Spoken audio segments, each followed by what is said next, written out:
We are here to provide a brief summary of the 2019 Deer Management Plan.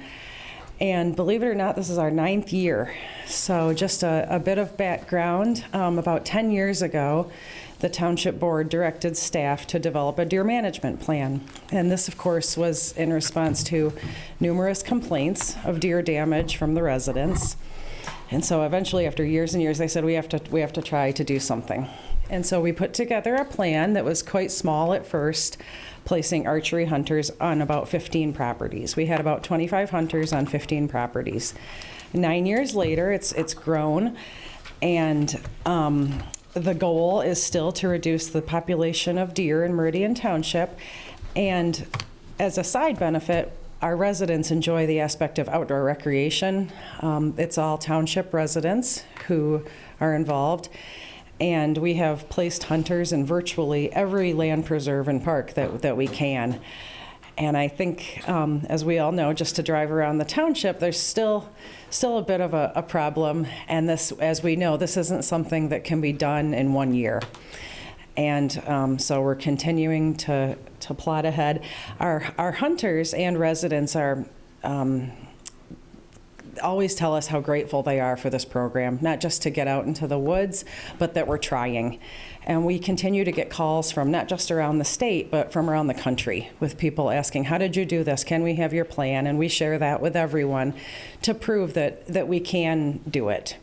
So I'm going to turn it over to Kelsey Dillon with kind of the nuts and bolts of the deer management plan. Yeah. Hi. Welcome. Thank you. So for the year 2019, our 9th year of the Deer Management Program, we are on 38 properties across the township. You can see on the map here. That includes parks, preserves, and a few county-owned properties. That encompasses 2,300 acres of property that we have 82 hunters on. It was one of the most popular years for our program as far as hunter applications. So we fit everybody in on the program. We're really excited that it's getting a lot of buzz. We have about 15 new hunters with us this year. It's a very highly managed program. All of these hunters pass a background check, and they will take a proficiency test at the MSU Dimmer Center. We're very lucky to have them as one of our partners. The main cause of our, the program is, there's a lot of landscape damage. As a park naturalist, I see a lot of damage to our natural areas as far as deer, and there's a large cost to that overpopulation of deer, the overbrowsing, the calls from people, thousands of dollars in landscaping. So we're very happy to do it for deer management control. And like Jane said, we're happy to make connections with these outdoor recreators in a whole new way that, the department wasn't doing before the program. So that's kind of the 2019. As far as the chronic wasting disease, we still are under those restrictions in the lower peninsula of Michigan from the Michigan DNR. There has not been a new report of CWD for a few years. There were only 5 reports of it in the township, but our hunters still, there's the no baiting ban. They're archery only, obviously. And also we're hosting a study from a MSU PhD student, and hopefully that data, when published, will really help us. It's Jonathan Trudeau, and he's going to give us some excellent data. He has 39 collared deer in the township this year, so we're really hoping that's going to, point to some better ways that we can possibly manage our deer population. Thank you. Thank you. Are there any questions from the board members? Clerk Dreyfus. This question has been asked before, but I'll ask it again because we just recently received a letter from a person who's actually on our land preservation board, and he had concerns. Again, so I just like to, it'd be nice to be able to address it to the community at large. One of the, I think, most pervasive concerns is hunters using the township lands while there might be people using the properties. What's the safety procedures and safeguards are in place to protect people that might be using township lands while people are hunting? I'll answer that. The majority of our hunters are in elevated tree stands, so that is they're shooting down, and archery hunters have to be quite close to a deer to take a shot. And our hunters, not only did we do the background checks, the proficiency tests, they're just very responsible people. The residents, I realize accidents can happen, but in hunting, typically accidents happen because someone had a heart attack while dragging out a deer, had a loaded gun that they shouldn't have. Obviously, it's far more dangerous to drive your car than it is to do that. There are a couple situations where we do have hunters in ground blinds, and those are senior citizens who aren't, it would be more dangerous for them to climb up in a tree stand than to be in a ground blind.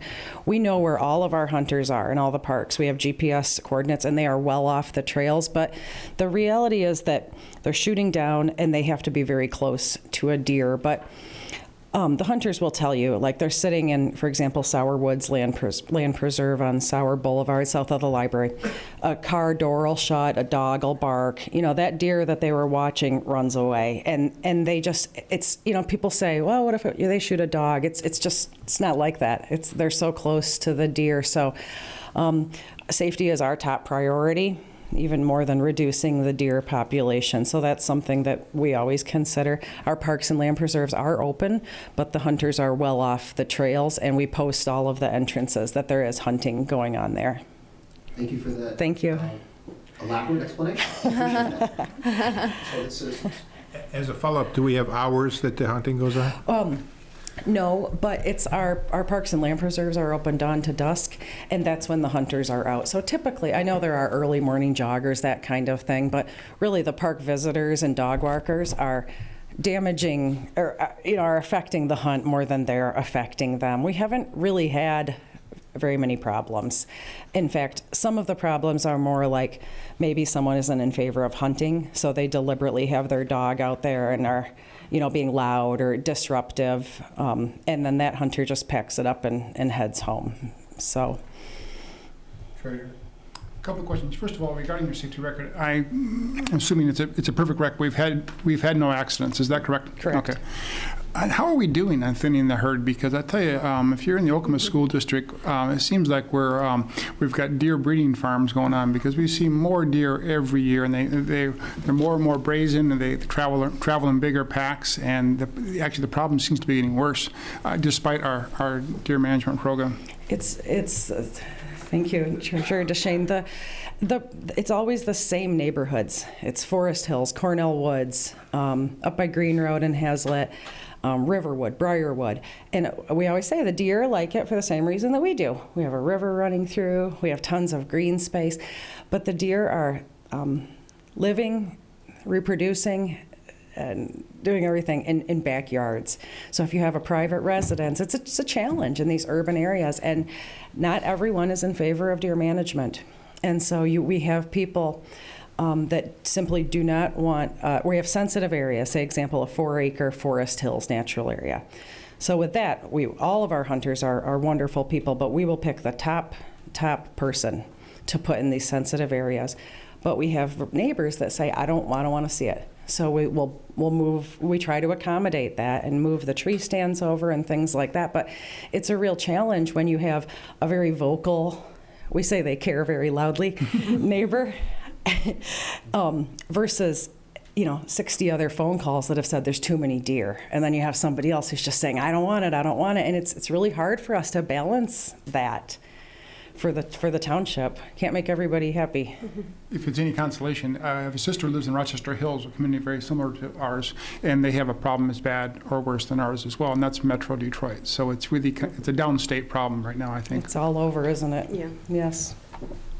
Thank you. Ms. Sutton.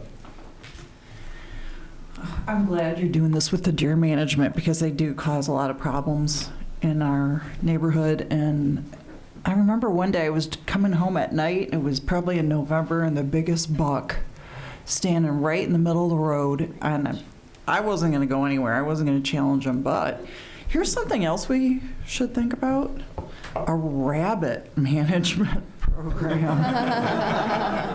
I swear I put invisible fence down and they think it's salad dressing.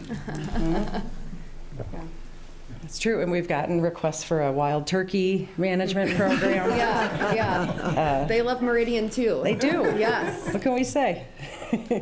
I will say that we've had a handful of hunters, the younger people who have said, I like MSU students or grad students, medical students, who said they chose Meridian Township because they wanted to hunt. So sometimes people who are from up north or areas where people hunted more, it's an attraction. And we had one of our hunters' dads had worked for a neighboring community, and he said, I keep telling them to do what Meridian does, and they won't listen, you know? So I guess I'm proud that we tried, that we're trying, and I think that's what makes our residents proud too, that we're at least trying. We know that there's still a problem, and that MSU study with the collars showed those suburban deer don't go very far. And I think we already knew that. Yeah, I saw a PBS show a couple years ago that deer basically live within 1 mile of where they're born. So they don't travel like you would think they do. I just wanted to mention that we have a new Bambi that's decided to, keep me from eating things like cucumbers and tomatoes this year, even though I fence, because he finds a way. And that's in addition to the herd of about 7 that go through our area all the time. So I know it's hard. That's in Briarwood, and of course you can't hunt within Briarwood. We don't have that kind of an area that you can set up in, but I do appreciate the program. We do what we can to prevent it, but we also, I'm wondering how we're doing on what we hear from the department at the state concerning the chronic wasting disease, because that became about in Meridian. It was first found here. Do you know the status? Have you heard anything? Do you want to answer that, Kelsey? Yeah. So they have tested 61,000 deer across Michigan so far. They've found 10 positive between Ingham and Clinton County. They're mostly finding it now more in Jackson, Kent, Gratiot, Eaton, and Montcalm. And that's where they're moving a lot of resources because it's a lot more hits per deer they've tested. So it's a lot higher density. So their main resources, I believe, have moved off into other counties. We're still obviously in a CWD zone, and we're still under the restrictions as far as baiting and all of our hunters. We operate under a disease control permit, our program, so all of our hunters check the head of the deer over at the Rose Lake check station, and then they get that confirmation back, whether positive or negative, so we're still checking the deer. But as far as Meridian Township is concerned, we've been CWD free for a few years, but it is prevalent in other parts of the state, unfortunately. I'm wondering if we do any advertising to the public that it's really not legal to be feeding the deer. Because that creates situations where chronic wasting disease can spread among the deer and kill them off. Exactly. Yeah. All right. Anything else? Thank you very much for a wonderful report. Thank you for your support, Thank as you. always.